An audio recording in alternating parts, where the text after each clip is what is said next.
আজি নতুন এটা ভিডিঅ' লৈ আপোনালোকক স্বাগতম জনাইছোঁ।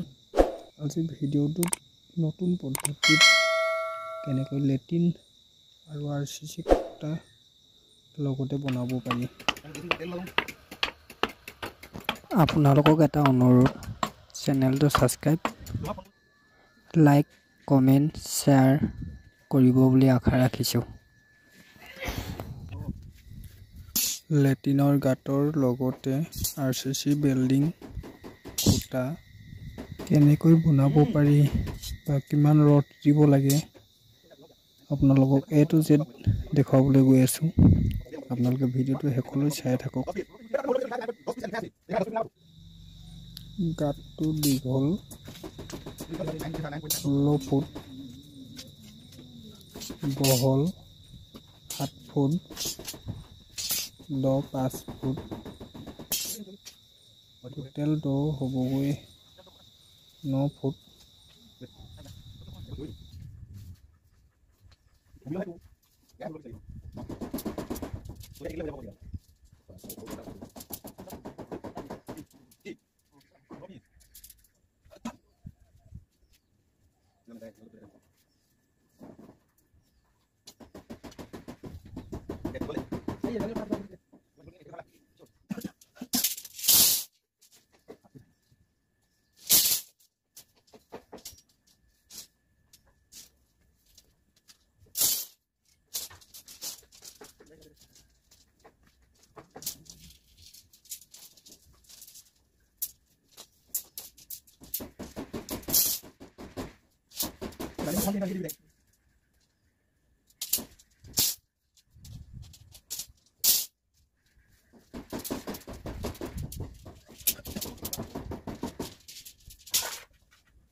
ভিডিঅ'টো কেনে লাগিলে জনাবলৈ নাপাহৰিব। ভাল লাগিলে লাইক কমেণ্ট শ্বেয়াৰ ছাবস্ক্ৰাইব কৰিবলৈ নাপাহৰিব, লগতে বেল আইকনটো অন কৰি দিব।